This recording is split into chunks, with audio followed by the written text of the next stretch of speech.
What's up, everybody? Welcome. I'm running a little late tonight, but it's a little after 6 on a Thursday night, so it can only be one thing. It's the Locker Room Sports Show with Mike Lauro. I am here with my producer extraordinaire, James Cruiser. What's up, James? What's going on, Mike? How you been, buddy? I'm good. Guys, we have a big week this week.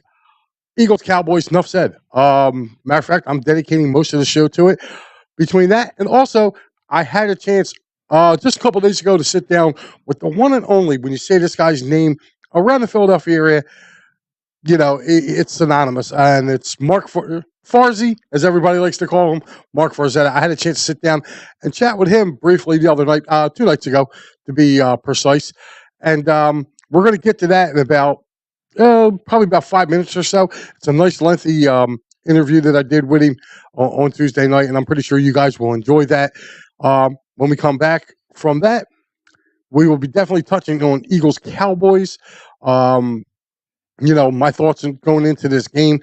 I also have my NFL 6-pack and my college football 3-pick, which, by the way, last week 5-2-2. So had a pretty good week last week. But we got some breaking news. There's mother-in-law checking in, Terry. Thank you for checking in. Carter Hart got injured last night, James. He's going to be out 3 to 6 weeks. Yeah, it's gonna be tough for him to come back. Well, you know what it was? The calendar turned to October, and the Flyers are starting to become their Cinderella month was kind of done. So, yeah, it struck midnight, but it was fun while it lasted. Yeah, I mean the thing about it too with Carter Hart, I mean it's like goaltenders, like when they fracture that groin, it's hard to come back from, obviously. Yeah, and that'll be something that'll linger a year on.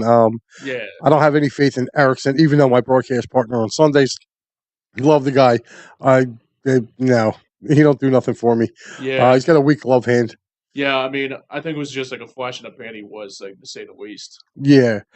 So, with that being said, the Sixers also return to action tonight down at the Wells Fargo Center.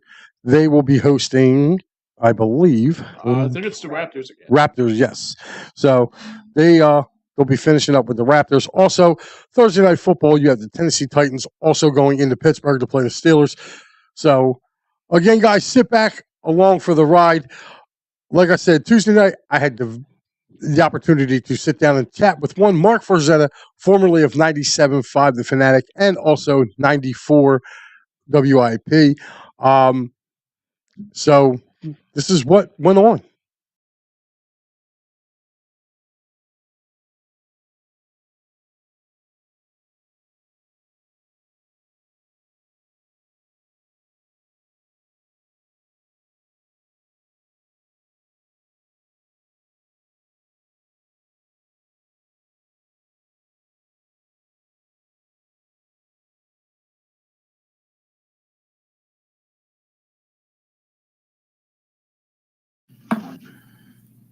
Welcome, everybody. Hey, it's the Locker Room Sports Show with your host, Mike Lauro. And look who I got with me today, the one and only Marc Farzetta. Farzy, how are you, buddy? I'm doing fantastic, Mike. Great to be on with you, man. Thanks for having me. Dude, listen, I know we're taping this on Tuesday. Of course, NFL draft.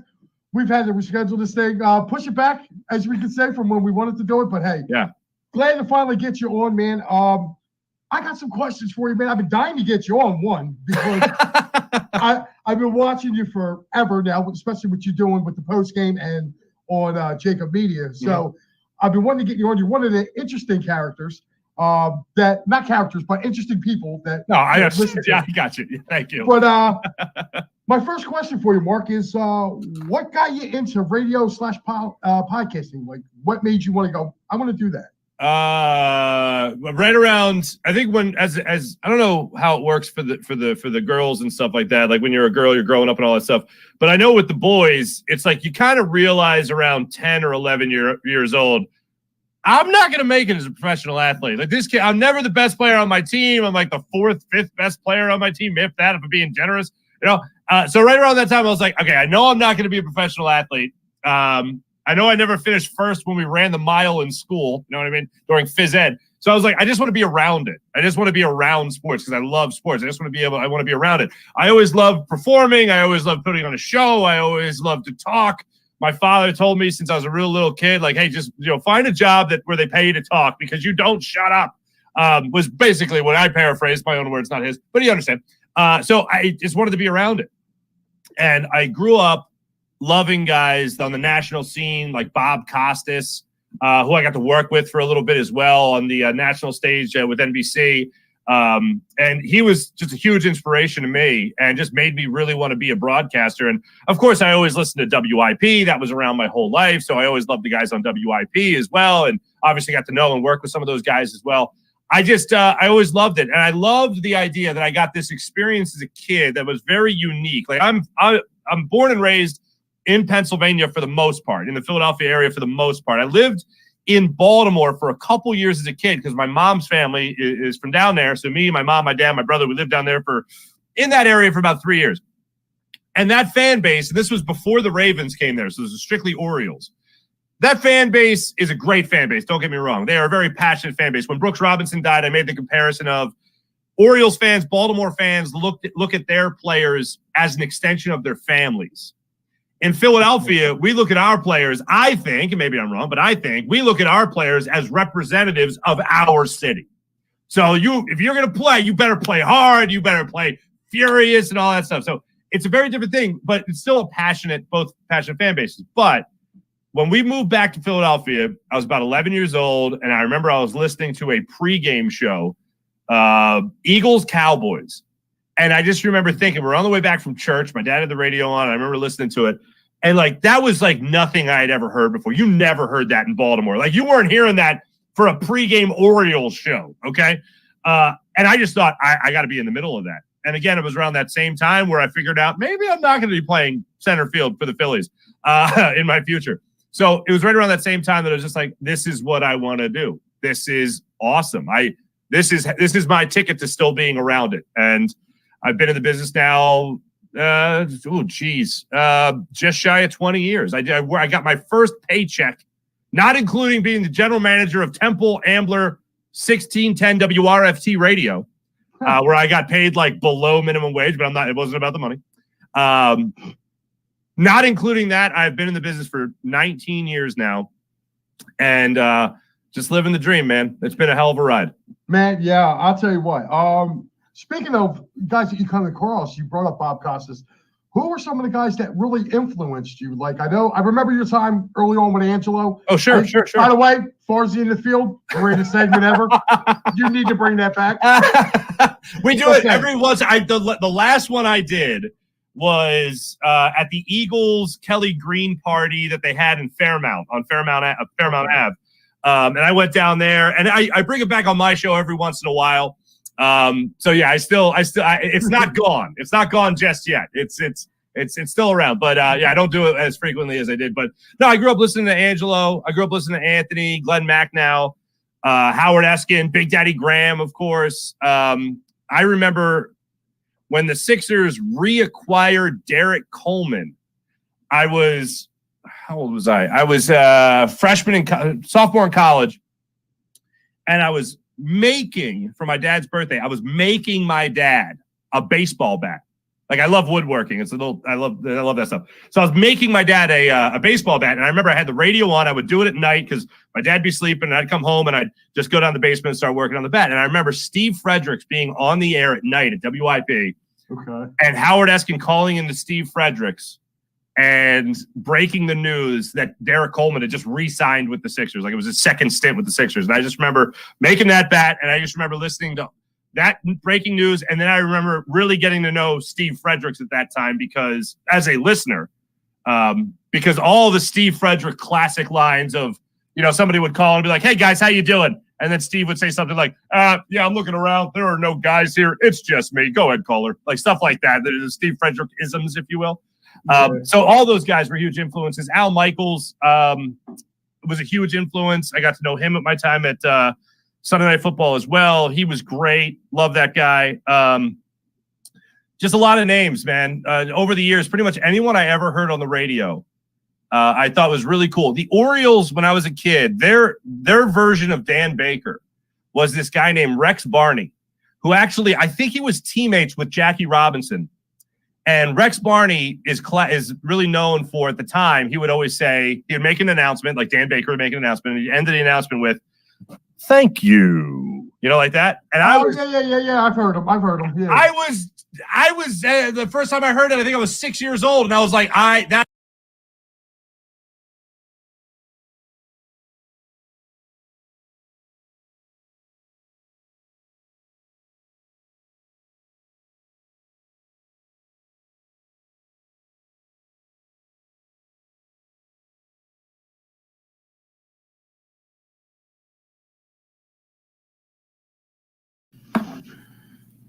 Welcome, everybody. Hey, it's the Locker Room Sports Show with your host, Mike Lauro. And look who I got with me today, the one and only. For the years, pretty much anyone I ever heard on the radio, I thought was really cool. The Orioles, when I was a kid, their version of Dan Baker was this guy named Rex Barney, who actually, I think he was teammates with Jackie Robinson. We do shout out to Dan Baker for always being an influence for me and a friend now, and Rex Barney when I was just a wee little lad, little kid. Funny you mentioned you're the voice of the Wings, being an announcer. Our boy Pat from Ambler, my partner Pat Bernard. Yes, he covers the Wings for us. Yes, I see him down there all the time. Pat and I'm originally from Ambler, and yeah, I know Pat absolutely. Yeah, that's my partner every Sunday morning. Matter of fact, we had you on probably a few months back. But, good time. Yeah, we had a really good time. That's just what made me want to do this again. Well, for my show, this show actually was on another network. I moved it over to here. More or less internet issues. So I had to, that's why you see me in studio. Understood.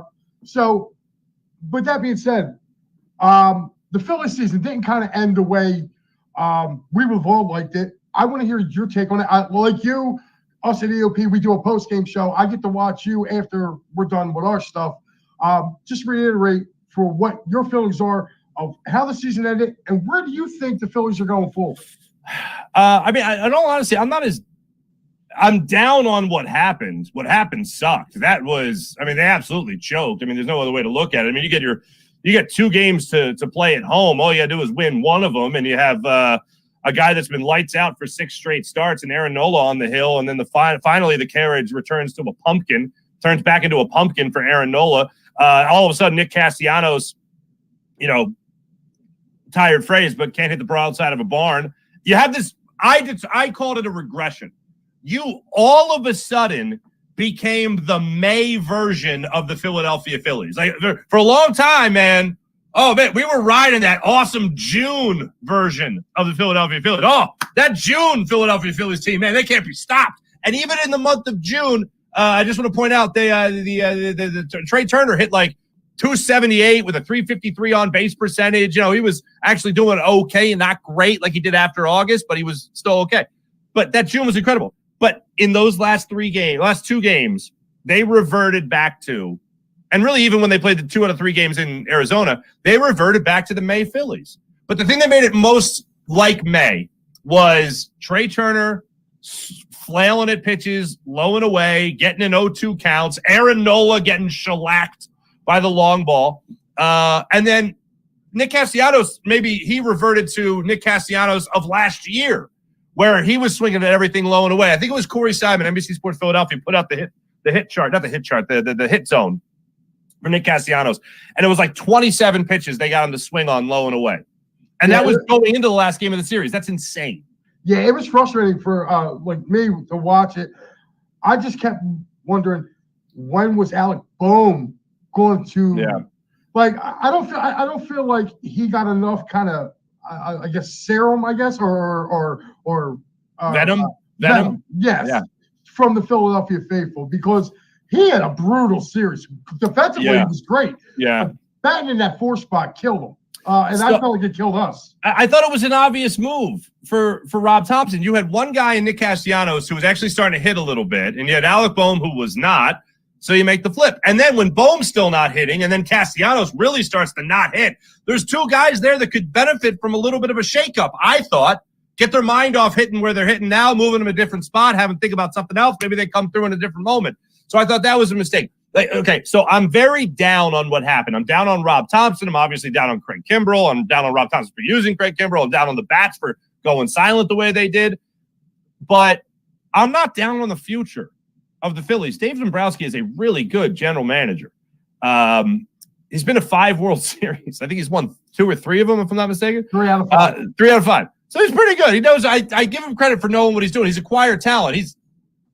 I got confidence in what the Phillies. Oh, and they'll spend money. So those are if you have a president of baseball operations that's good, really good as a matter of fact, and then you have an owner and an ownership group that is willing to shell out the bucks, then you're going to end up doing pretty well. It's going to end up doing it right. Now, people, of course, will go to the Arizona Diamondbacks payroll and the Phillies payroll and say it doesn't always work out like that. But I'll say this.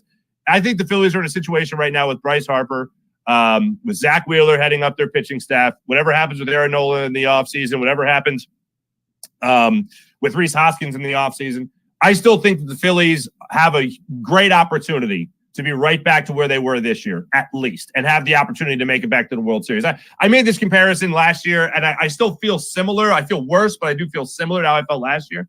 The Sixers losing to the Celtics in that Game 7, that had a worse taste in my mouth than the Eagles losing the Super Bowl and the Phillies losing the World Series. And the reason is, I feel like the Eagles, for the next 10 years, with Jalen Hurts, have the opportunity to be back. I feel like the Phillies, with Bryce Harper being here right now and this ownership group and the ability to spend money, I feel like the Phillies could be back for the next 5 years in a very similar situation to at least compete for a World Series title. Right. The Sixers, and I like the trade and everything. At the time we taped this, it happened today, so that's great at 2:01 in the morning. But I like the trade. I like what they did there. But that gives me hope for the near future over the next couple of years here. Not right now, but the near future for the Sixers. But when they lost, it was looking into the abyss. Right now with the Phillies, I don't think it's all doom and gloom. It sucks what happened. It's still with me. It still stings. Even at the time we air this, it's still going to sting. But yeah, it sucked. There's no doubt about it. It sucked. As far as Nola and Rhys go, I'll just say this. I don't think Rhys is back. I think there's a better chance that Nola is back with this team, but I don't want the Phillies to eclipse the $30 million mark with Aaron Nola. There's a chance that happens on the open market. He's one of the best pitchers available. He's got a guy that's finished in the top 10 or top 7 of Cy Young voting 3 times in his career, top 5 twice, or should be top 4 twice in his career. So I think he's got playoff experience and World Series experience. So I think teams are going to pony up. I just hope the Phillies aren't the ones to outbid everybody else. Right. And I was about to ask you that. Do you think he maybe take a hometown discount? And by the way, did you happen to see the clip of Tyler Glasnow looking at the energy of Citizens Bank Park? He was on some podcast, and I seen it on Twitter, and he's like, "Oh, I got to call my agent. I got to get there." I mean, like, has Philly now become a place? It's Tyler Glasnow, pitcher for the Rays. Yeah, and the guy was, I forget whoever he was talking to. He said, "Well, how did you ask about it?" He said, "Oh man," he's like, "Eflin told me there's no place in the world like Philadelphia in October." Yeah.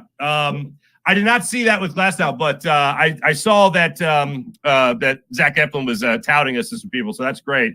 I didn't know it was Glasnow, but that's awesome. Look, Philadelphia, if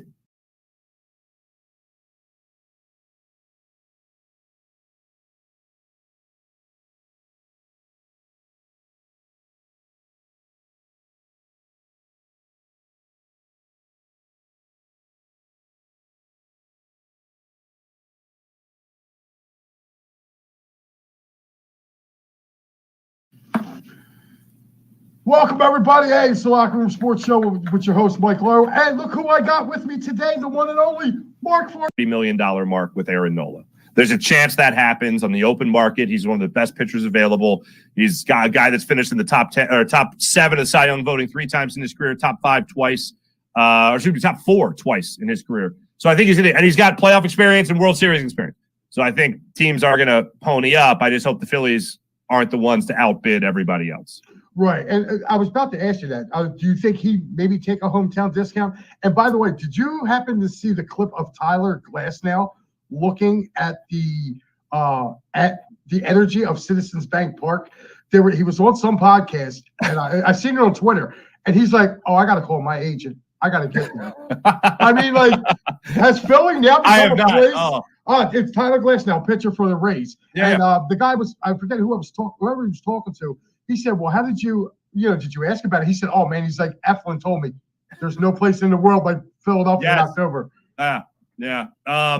I did not see that with Glasnow, but I saw that that Zach Eflin was touting us to some people, so that's great. I didn't know it was Glasnow, but that's awesome.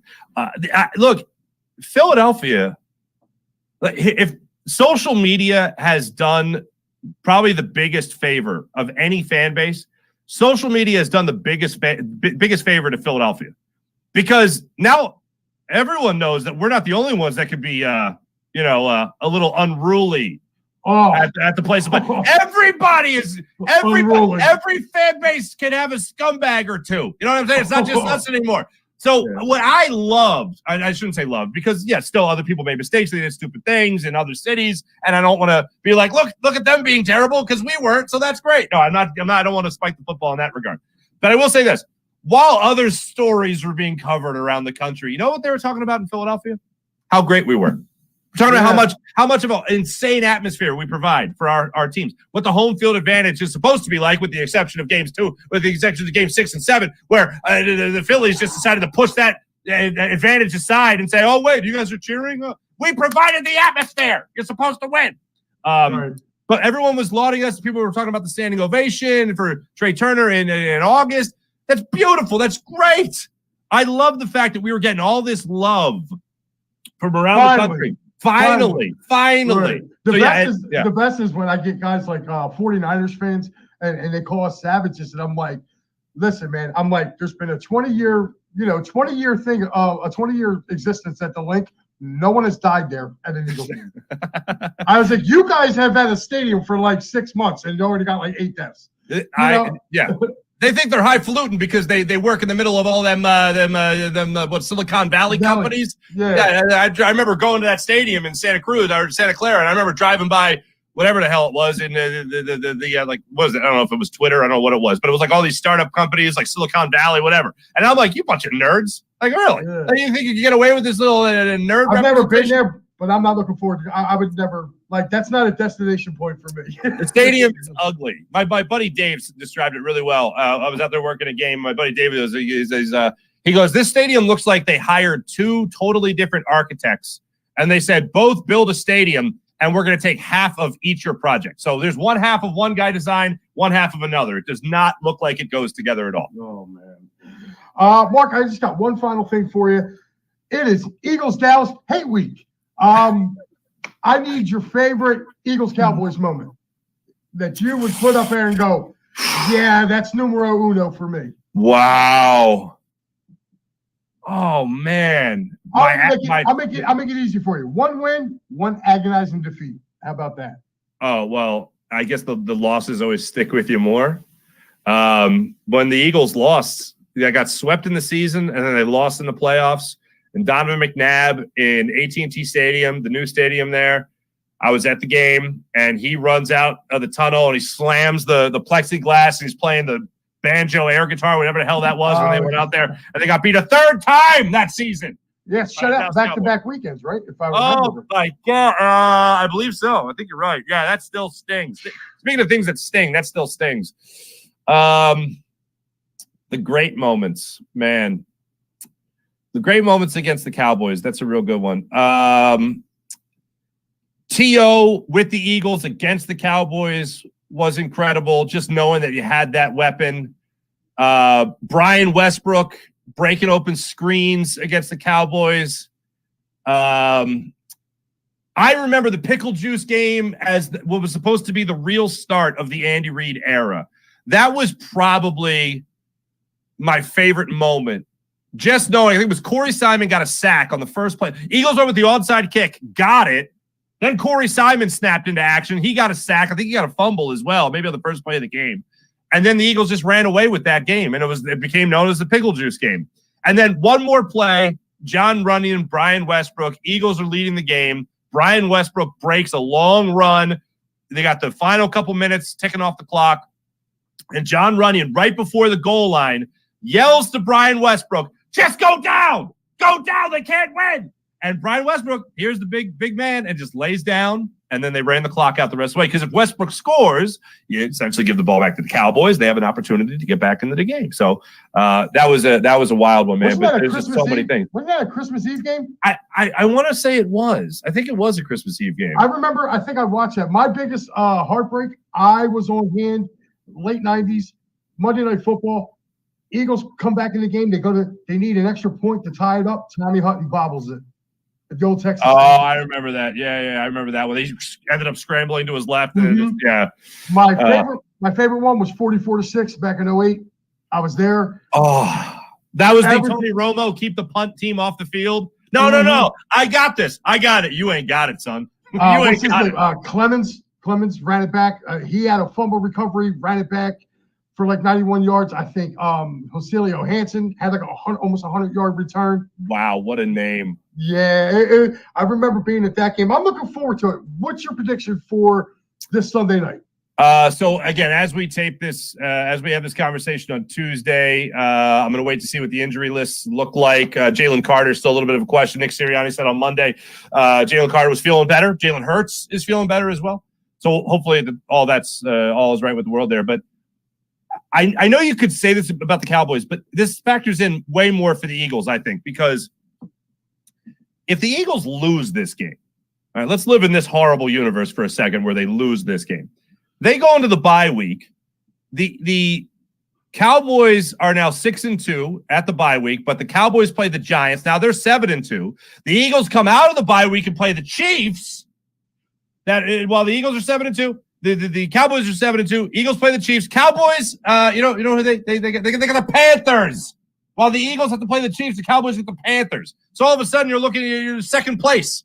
It's a very easy path to walk down to go, oh wow, they could be in second place a week after the bye. So they have to win this game. I hate the phrase must win when it's clearly not a must win, but it'd be a really nice win to put in your back pocket before you head into the gauntlet of the schedule ahead of you. And let's face it, you could be a 7-1 team. You could look dynamic. You could look like a Super Bowl contender again, but you lose to the Cowboys in Philly. It really takes a lot of the air out of the balloon. So I don't think that happens. My prediction as we sit here today for the Eagles taking on the Cowboys this weekend is going to be in the realm of a 33-28, 33-27 Eagles victory. I'm not too far away from you. I got the Birds winning 34-24, but I think it's close. I think Kevin Byard, the new Eagle, I think he gets a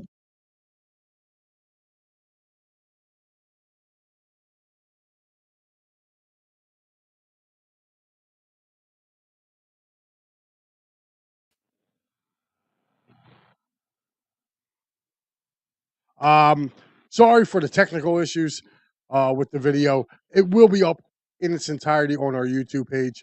So make sure you check out Edge of Philly Sports YouTube page. The whole interview with me and Marc Farzetta will be up, unfortunately. We had some technical difficulties here at the studio. So it's kind of why you saw it break apart. But anyway, we got some comments, James, so let's bring up them comments. So hopefully you guys enjoyed that as much as I did, getting the chance to sit down and talk with Marc. Marc's a very interesting guy. There's my boy Insanio checking in. What's going on, Insanio? Anthony checking into the show. He's one of our regulars. What's up, Anthony? How are you tonight, bud? Papa Scores are checking in and says, check out tonight's show. Special guest Marc Farzetta. There you go. You guys just watched it. What did you guys think of the interview? Anthony says, Trey Turner forgets how to hit the ball, too. I guess he was referring to Marc. Sorry, guys. I had to do the Farzetta interview preemptive leading in. So if you guys joined late and see me on there with him or addressing me, that was taped. It was a taped interview. So, again, you can see it all in its entirety within the next couple of days up on Edge of Philly Sports YouTube. Like I said, we had some technical issues here. So, my apologies to Marc as well. See some more of these comments rolling in before we get into our Dallas week. He says, I don't blame Kimbrel. He was pitching good until the ump started pull their. Oh, well, yeah, I can agree with that one too. Especially in the game where he gave up the home run. It was a ball for him. The next inning, it was a strike against the Phillies. So, It is what it is. You just got to move on. Anthony says the Phillies need speed. I don't think they need speed. I think they need clutch hitting. Clutch hitting and probably another bat. Maybe. Walter says, where are all the D-back trolls that were ripping the Titans final after Game 7? Well, you know what, Walt? They had a right to puff their chest out, all 10 Diamondbacks fans. They had a right to. Their team won, and they went on to the World Series and just flat out got embarrassed. So you're not going to hear from them right now. Brad checking in says, hey, guys, what's up? The Philadelphia Eagles are going to beat the Dallas Cowboys at home, and the Eagles are going to win. My prediction is 45-7. Well, Brad, if that's your prediction, that's your prediction. I don't think the Cowboys are going to only score 7 points. I think they're a lot better football team than that, and I think they'll be a lot better prepared than just putting that up. Anthony said, LOL, nerds. That was a great comment by Farzy. Called him this, talking about out near 49ers fans. Foods checking in, says, what's good, Mike and Farzy? What's going on, Foods? Oh, man, let's keep going down here. 44-6. Steve checking in. Steve, yeah. Changed it to 2008. Yeah, man. I'll tell you what, man. That was, I think that's what he was talking about. I think he was giving comments about his greatest moment, which was probably the 44-6. That was a great game to be at. Oh, my God. That game, and I'll probably say the 2004 NFC title game. When they played Atlanta, probably the only 2 times I ever thought the Link sounded like the Vet. You know, Brad says Mike, Philadelphia Eagles defense is going to shut Dallas down. So, hey man, listen, from your lips to God's ears, but Dak was going to have to be off, completely. Like he's really going to have to be really off. Walter saying, "Well, Wilbert Montgomery to the house. Eagles go to the Super Bowl." Man, I was 4. When that happened, I did see the highlights and I did hear Merrill's call on that, but I was 4 years old, man, when that happened. So he said, 95 going for it. yes, I was at this game too. I was at this one too, the Barry Switzer game. Yes, 4th and 1. Yep. Ray Rhodes, yep, he gave it to they gave it to Emmitt Smith. They stopped him. The refs tried to cheat him. Stop them again. Stopped them again. Yep. Bill Romanowski got the hit. How One-time Eagle. Man, God, I used to love Romanowski when he was with the Eagles. The dude was just insane. Let's just shut your mouth, Anthony. Philadelphia Eagles all the way. Oh, here we go. Here we go. Oh, man. Oh, boy. Oh, jeez. Too bad the Eagles and Cowboys is not a night game. No, Anthony, I think it's slated for just the right time. And actually, we get the rematch in Dallas on a Sunday Night Football. So, one of those games every year for the last 15 plus years. One of the games has been a Sunday Night Football game. As you know, last year it was here, so it's only fitting that this year it's in Dallas. So game 2 of this series will be on a Sunday night in Dallas. So let's see here. And you know what? The Eagles could actually be back-to-back Sunday night games too, because I believe the week after the Bills game is when they start flexing games. And the first game that's going to be available is going to be San Francisco, Philadelphia. You know. Yeah, that's right. And it's up now because there is no NFC. There's no NFC channel, AFC channel anymore. They got rid of that this year. So now they that game could end up on CBS. Yeah. So I'll be okay if it was be a Sunday night game. Just like, for example, if it's like for the conference or the division, I think that might be like something that I'll mark down on my calendar to see if that I would like to go and check it out. I mean, obviously, like you said, that 44-6 game, I had the chance to go to that, but I hung out with my buddies that day and I missed out completely. And my dad said, "Dude, you missed a hell of a great game." Yeah, I mean. Yeah, the extra ticket. Yep. And he had the extra ticket in the pocket and still didn't go. Wow. Wow. I went like 10 years later. It was like Veterans Day night, and it was like hell on wheels. Carson Wentz and Prescott. And that was the game Zeke like scored big on us. Oh man, yeah. I think the one and only time I had a chance to go to a really good Eagles game, and I was just like, nah, I'm not going to go. And I regret it later, man. Yeah, I went to a game. It was supposed to be a Monday Night Football game against the Cowboys in '93. The Phillies were in the World Series. Wow. We're supposed to go to that Monday night game, and the Eagles end up thumping the Cowboys. They beat them like 34-7 or 31-7. Like really thumped them. Like Herschel Walker had like the best revenge game ever. Right. against him, and man, I didn't go, and I regretted it. I was like, Yeah. I should have went to this game, sitting at home watching it. Yeah. What else we got up on the board there, Jimmy? Before we start moving on to Eagles Cowboys, Sure. let's run down the rest of the comments for right now, and then we can start fresh. Oh, so it checks. Sully, Joe Sullivan checking in. Make sure you check him out over on the Out of the Box Network every Monday night for the Sully Squad, 6 o'clock. And he also does extra innings with our boy Cowboy Dave Yarnell on Tuesday. So make sure you check him out over on there. It says the real Seawall showed up. That was the difference. That was the closer for the Diamondbacks. Yeah. Gotcha. Listen, I don't feel bad. The Phillies beat themselves, and Yeah, I think it was more that Texas Texas was good. Texas is a good team. Texas was just they were the better team, and they went out. They did what the Phillies should have did, and so congratulations again to the Texas Rangers. Bruce Bochy, my God, dude, comes out of retirement, Bochy, fourth Wow. World Series. Yeah, he won 4. Yeah, so I mean, absolutely. Brad doesn't know football like doesn't like you're a Reps fan. Oh man, Yeah. I love our commenters, man. Yeah, it's like what I heard earlier. It was like Chuck from Mount Airy taking on That's Angry Al. false. Oh my God, You're just a ref. Oh, here they go. Man. I think you guys need to get a room. Yeah, really. I mean, this is not the time to debate it. We're not Johnny Marks and Grease. Yeah. Sorry. Yeah. But let's look ahead to this. First, let's pay some bills. Sure. So we're gonna step aside. We're gonna pay some bills, and we'll be right back.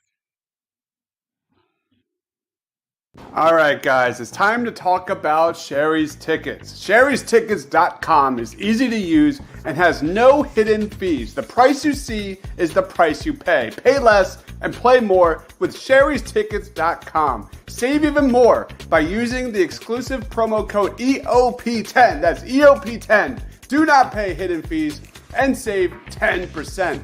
Why use any other ticket reseller and get those hard-to-come-by tickets to the big game? If you need a more personal touch, give them a call at 610-494-5050. That's 610-494-5050. Sherry'sTickets.com also has great theater and concert tickets that are hard to get your hands on. Remember, do not overpay and save with the best at Sherry'sTickets.com. Save 10% using the promo code EOP10. That's EOP10. You'll thank us later. Sherry'sTickets.com.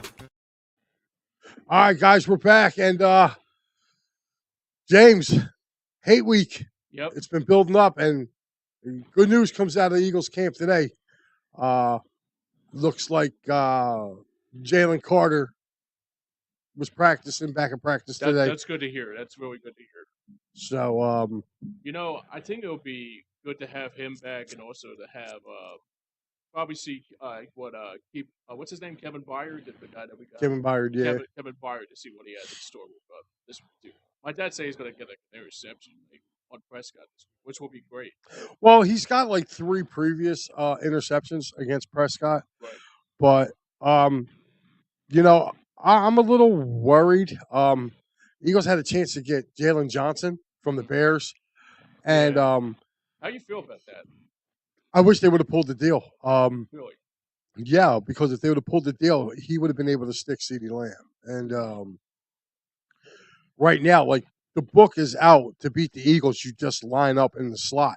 You put your best receiver in the slot. So if I'm Sean Desai, like, I'm sorry, but you got to tell Darius Slay and James Bradbury, this is who you're covering. Right. And that where you go, they go. Because if not, it's just going to be really, really hard to try to contain them going down the field. I mean, if you take a look, Dallas got 2 really good young tight ends in Ferguson and Hendershot. They can still run the ball with Pollard. And then you got Brandon Cooks and Michael Gallup on the outside who can stretch the field. So, and if you remember, like, Gallup actually, or was it Gallup or was it CeeDee Lamb? One of them two beat one of them. I think I'm not going to No, it wasn't. It was Amari Cooper. no, it was T.Y. Hilton. T.Y. Hilton last year beat James Bradbury deep. Yeah. If you remember that. So it was 30 and 36, was it? Yeah, it was like 3rd and 30 or whatever, like and they threw a bomb to him and he caught it. And Slay had pretty decent coverage. He just caught the ball. That was So- Minshew, right? That was Minshew. Yeah, that was the Minshew game. Yeah.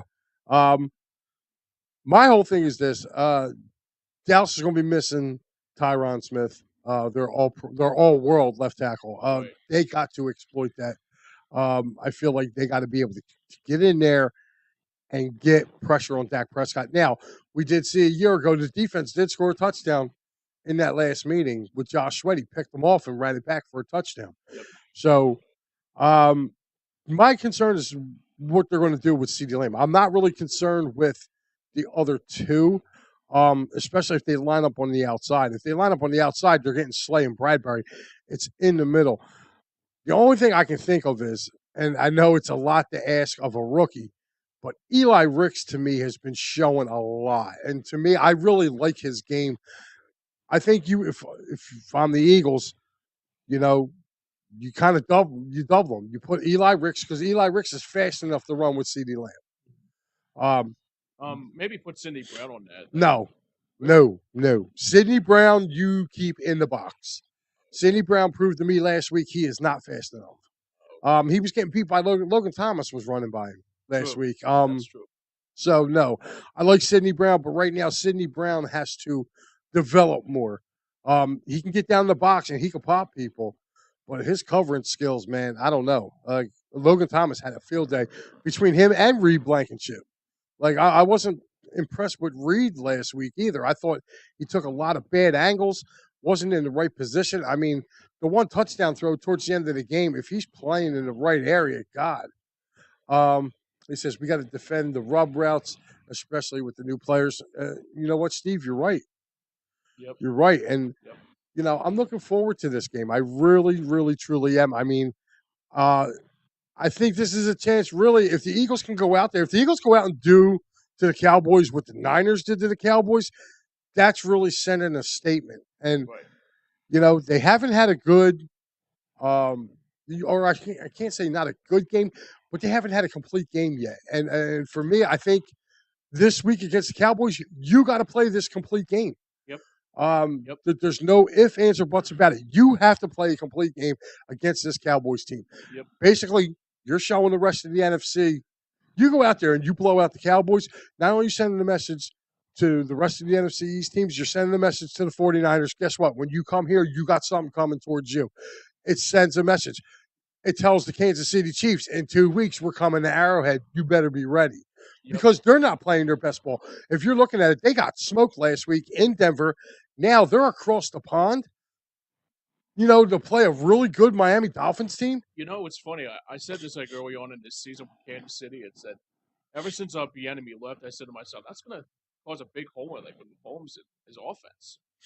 Yeah, I mean, it's really, if you take a look at something and just think about it for a second too. Yeah. Has that Kansas City offense looked as crisp this year Not really. as it did a year ago? No, not really. I mean, maybe there's something to be said. Like a lot of people thought that it wasn't Bieniemy, that it was Andy Reid. More Andy Reid's scheme. Right. I mean, if you're looking at it, I still say it was more 50-50 because I know in the 2 games I saw against Washington, they were able to put points up on our defense. Right. But if you look at it too, we actually played them the week after they were embarrassed both times. The first time they got embarrassed at home by the Bills, they came, played a really good game against us, took us to overtime. Then the week before that, they go up to the Big Snoop up in New York, and they play the Giants and can only score 7 points. So they were highly frustrated. So we got their best shots really after 2 really embarrassing losses. And the Eagles were able to withstand that. Like, this is the thing that I'm noticing with this Eagles team is that, Dallas to me looks like the big bad bullies. The teams that they know they can beat, they go and beat up on. The Eagles have been in street fights since week 1. And, some of it's their own doing. Some of it is just, Steve, I'm agreeing with you. I don't think KC's making the Super Bowl either. I really don't. No, I don't think so either. I mean, that could be more like Jacksonville. Maybe Jacksonville. Maybe. Don't sleep on the Ravens, man. Yeah, I was gonna say the Ravens. Don't sleep on the Ravens. They are good. They're pretty good. And I'll tell you what, I was really surprised. E-Money Bentley says Cowgirls 10, Eagles 45. E-Money, I like the enthusiasm, man, but the Cowboys are a lot better. For the Eagles to beat them that badly, Dallas would have to have a really, really bad game turning the ball over.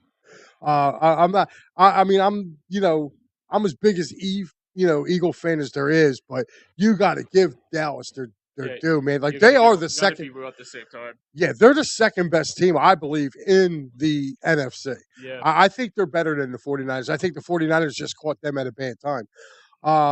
He said the Chiefs are not the same way like they were.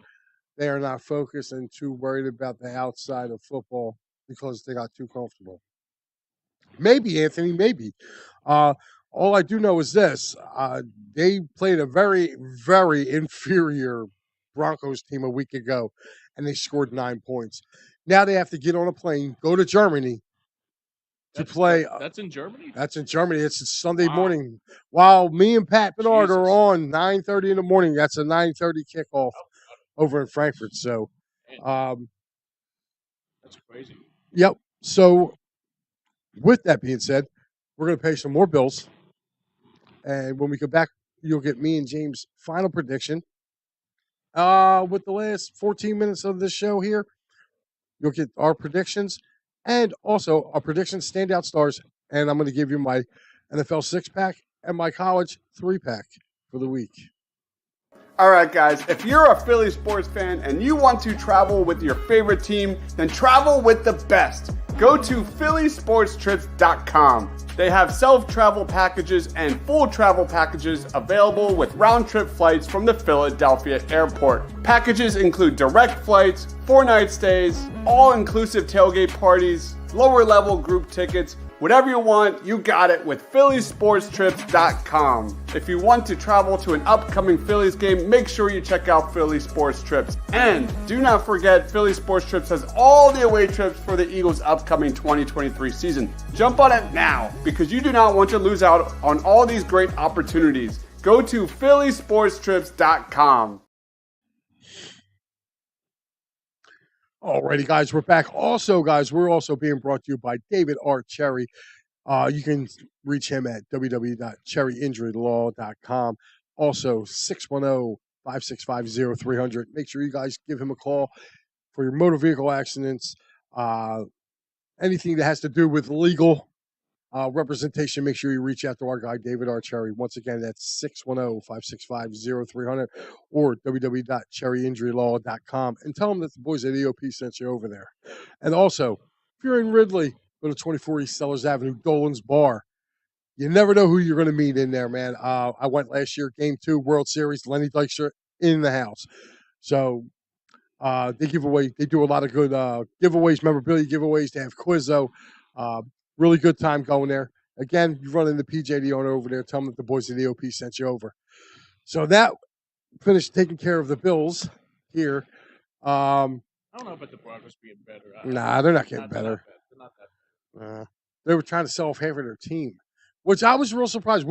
What's your takeaway from the trade deadline, James? Yeah, honestly, I think Howie did enough. I think he did basically, he got the safety that he needed. I wish that we had another linebacker, but there's a lot of things that stuck out to me. I think the one that stuck out to me too is what Prince Riley says about Chase Young trade. That was a bit astounding to me. That was like Chase Young going to San Fran, obviously, and Montez Sweat going to Chicago. They didn't do him no favors. No, they didn't do him no favors. No, you're right. No, absolutely. And they're basically going out of business there. They're going. Well, just one thing. That's telling me Ron Rivera's gone. Yeah. And I think the Eric Bieniemy regime is going to start. Yeah, absolutely. So, and you know what? It wouldn't be a bad thing. No, I don't mind that. You know, and listen, that could be what the Commanders need.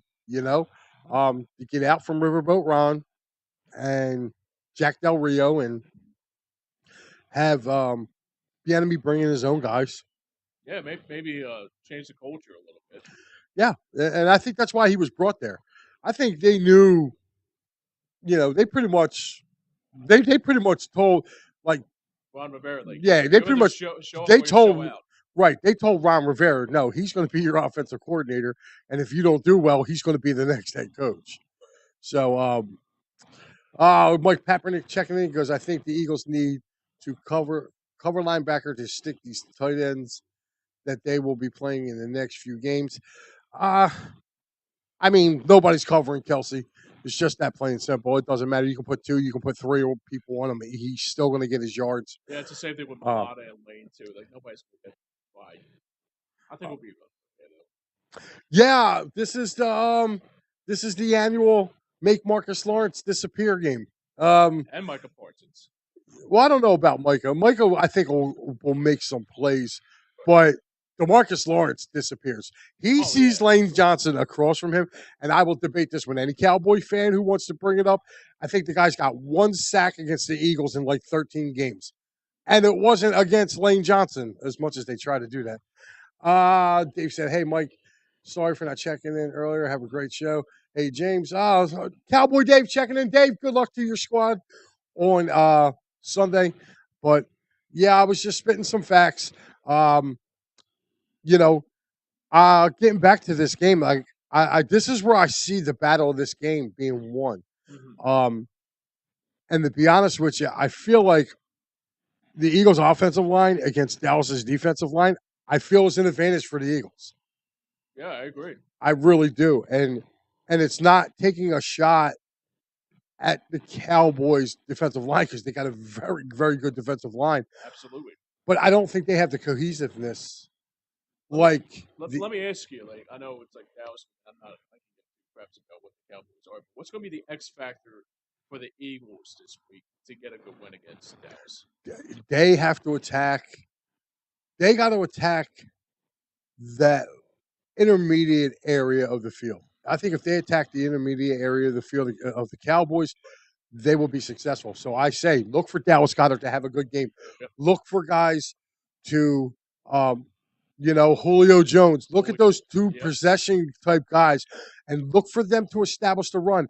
I would love for Nick Sirianni to, take Rashad Penny off the back of a milk carton and let him run. Like this would be a game you would kind of split carries between DeAndre Swift and Rashad Penny. Right. You let Penny pound them, and then you put Swift in, which I got a feeling the Eagles are going to do. I think the Eagles are going to get more back to, because it seems like every time they try to get away from what they are, they start coming back. Right. And I think there's going to be plays there for A.J. Brown. I mean, Dallas' secondary is banged up. I mean, they are. Let's call it what it is. They're missing their all-pro safety in Diggs. Right. He's out. Deron Bland's he's a ball hawking kind of like safety, but he can be beaten. Donovan Wilson, he's a stud. Yeah. He's banged up, so I don't even know if he's playing. So I mean, the Eagles should give up at least. I think the Eagles under 100 rushing is unacceptable. Well, Mike, sometimes, but you know what too? Like, I'm sorry, I know a lot of people are angry about the Washington game, about them only rushing for 59 yards. You got to remember, Washington's got 4 number 1 draft picks playing on that defensive line. They have a really good defensive line, or had. They sold 2 of the 4 at the trade deadline. But, you had Chase Young, Montez Sweat, Deron Payne. You had the other, I already said Sweat. I'm trying to think of Jonathan Allen. Oh, yeah, I forgot about Jonathan. You got those guys. Yeah, you got all those guys on the defensive line. Like they're not scrubs, man. So I don't know. I'm liking the fact that Tyler Steen's going to get some playing time this week. I know a lot of people are like, "Oh, he needs to watch out because." Yeah, I think Cam Jurgens is coming back too. No, Steen is getting the start. Cam Jurgens is practicing. It could change between now and game time. But right now, it looks like he may not be ready to go. Cam may not be ready to go. Yeah. So They're going with Steen, which I kind of like. I think the kid's, he's kind of got a mauler mentality to him, and that's another reason why I think they're going to run the ball. Right. But that's my biggest matchup for the Eagles. My biggest matchup for the Eagles is you have to eliminate CeeDee Lamb. You eliminate CeeDee Lamb and let the other guys beat you, then you just got to tip your cap. Right. You know what I mean? But you got to take CeeDee Lamb away. Just like for the Dallas defense, they got to take A.J. Brown away. Right. They got to take A.J. Brown away, and they got to stop the Eagles running game. Right. They do that, it's going to be kind of hard to do. So, Yep. so it's gonna be a fun game. I'll bet. Oh, he just got offensive player. Wow, all right. Yeah. A.J. Brown got offensive player of the month for the NFC, so that's good. Yeah. But Absolutely. and Hurts got offensive player of the week. So yeah, I mean it's looking good so far. What's your final prediction, James? And who's your standout star of the game? I think that this is probably obviously it's gonna be a must-win for the Eagles to go to 8-1 before the bye week. But like the way AJ Brown's been playing, he has been phenomenal the last handful of months. I have to say that if you're giving the ball to AJ Brown, it's basically game over, like night. So Okay. I got to say my prediction: Eagles win 34-21. It's gonna be a little bit close, but at the end they're gonna run the clock and we're gonna be 8-1. All right, 34-21. And you said AJ Brown. I was gonna say DeAndre Swift, but I was thinking, AJ Brown's just been on the tear. I gotta go with the hot hand. All right.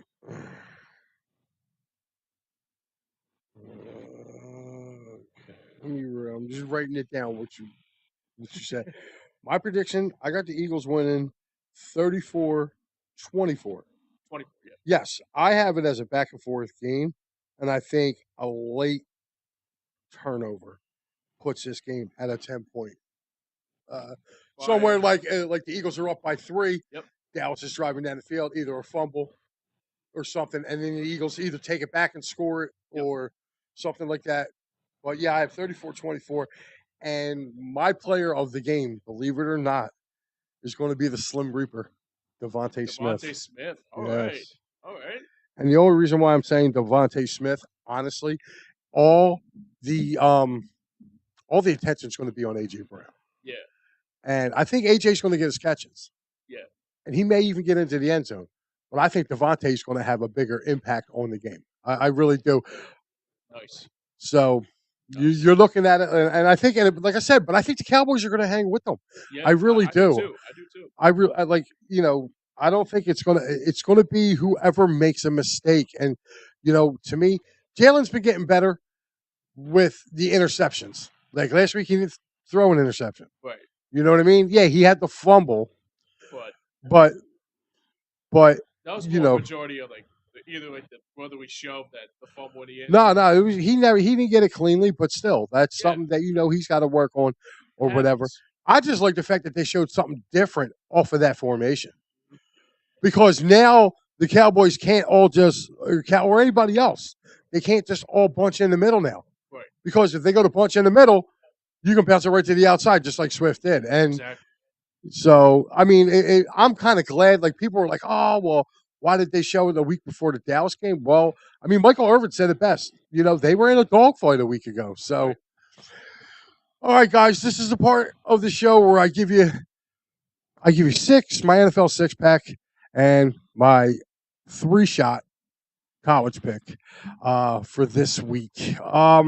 For your college for Saturday afternoon, I am going to take. I'm sorry, my handy dandy electronic gadget device here just decided to go silent on me here. Yeah, man, it's been that kind of a day. I mean, it happened to Papa Scorza over here. It's been happening to us all day, so I don't know. Maybe it's something in the air with the electronics in here. But anyway, I'll give it to you. I have Syracuse -3 at home. They are playing Boston College. I am taking Nebraska -3. I believe they're playing. I'm trying to get over to it. I saw the Minnesota. I want to. I don't know if it's. It's a Big Ten matchup. Where is? There it is. College football.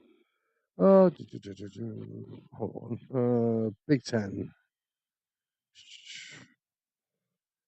Big Ten. Oh, Nebraska's playing Michigan State. So I took the Cornhuskers. And third and final one, I took the Navy midshipmen coming to Philadelphia, making an annual trip. They're playing those Temple Owls. They may be Temple tough, but they're not going to be on the winning side of the board this week. I got Navy -7 in that game, and I think Navy may blow them out. Navy, they don't have a good time against Navy. So with that being said, we're going to move over now to my NFL six-pack for the weekend, and we are going to start off with those Baltimore Ravens. You've been harping about them for quite a while. Seattle is flying cross country. Early game, 1:00 game. They're flying cross country to take on the Baltimore Ravens. Ravens are -6. I'm taking the Ravens. That is a long flight for the Seahawks to have to come play that game. And again, they're just everything's starting to fall in line with the Ravens. So I'm definitely going to take them. I'm also taking the Houston Texans to cover. Well, the Houston Texans -2.5 over those Tampa Bay Buccaneers. Texas. The Texans play very tough at home. C.J. Stroud has just been pretty good. He's been more than just pretty good. He's been outstanding playing so far this year. Again, this is kind of my upset special of the week, and I am taking. Well, actually, I got two upset specials this week, but I'm actually taking the Los Angeles Rams to go into Lambeau and beat the Packers. The Rams are a 3-point underdog, which means Vegas is telling you it's basically a toss-up because the home team gets 3 anyway. So I am taking the Rams to beat the Pack. Next up, I have the Colts. They are heading to Carolina to take on the 1-6 Carolina Panthers. I love the Colts in this game. Jonathan Taylor's starting to get his legs back under him. They got Zach Moss who can pound the ball in. Michael Pittman's having a good year for them. They just have Gardner Minshew starting quarterback, and I think Gardner Minshew is better. Is the better quarterback in this matchup. So I am going to take the Indianapolis Colts laying the 2.5 against those Carolina Panthers. My other upset this week, I am taking the Las Vegas Raiders. I'm taking them. New coach Antonio Pierce will be going against his former team, the New York Football Giants. The Giants just can't get out of their own way. Tyrod Taylor's been backed up. Danny DeVito's cousin is now quarterbacking. So he's going to be bait. Yeah, they may leave him in the desert. Their whole offense. Darren Waller's out for the Giants. He got banged up a week ago. And he didn't practice as of today. So the Raiders are going to be inspired. They're going to be wanting to play for their new coach. So I'm going to take the Raiders at home and lay the 1.5 points. I think the Raiders win that game. And last but not least, we'll be waiting all day for Sunday afternoon, and I took the Philadelphia Eagles -3 against those Dallas Cowboys. Again, I think the Eagles win that game by 10 on a late touchdown. So there you have my six-pack, guys. So it's been a crazy one. Thank you once again for tuning in. Thank you to Marc Farzetta for joining us. Again, the full interview will be up on Edge of Philly's YouTube within the next day or so. You will see it in its entirety. So, again, apologies for the technical difficulties. I guess it's been going around between phones, computers, glitches. It's been everything. Kind of a day, I guess. Yes, I want to thank everybody who tuned in. Again, guys, without you, I'm nothing, and I'm still nothing. I'm just a regular guy who likes to talk about Philadelphia sports. So, again, your support means everything, and thank you so much for doing that. Again, guys, you know where you can reach me if you want to talk to me outside of just chatting on here. You can check me out, Mike Lauro, at EOP on my Twitter. And again, on Facebook, you look up Mike Lauro. There is a couple of them there. Just pick which one and send it to me. It doesn't matter. I will get your messages and try to write to you. And also on Instagram at Slay2188. So yeah. Jimmy, we ready to take this home? All right.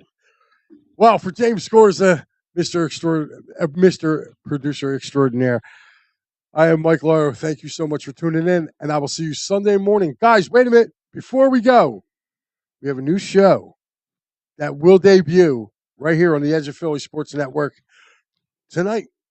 Right here, 7:15, Fly Like an Eagle with Mitch Kofsky. If you watched the post-game show last week, Mitch was on there with me and Dives as well. So make sure you guys tune in and give Mitch a warm welcome over here to Edge of Philly.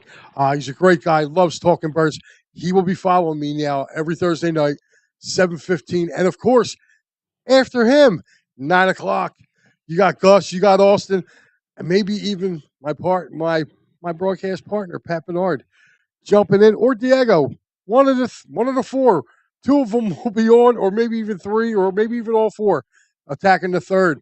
Union, big playoff push. So, guys, we have you definitely caught up for tonight. So, again, for James Scorza and the rest of everybody here at Edge of Philly Sports, I'm Mike Lauro, and I will see you Sunday morning, P&M and the AM. See you.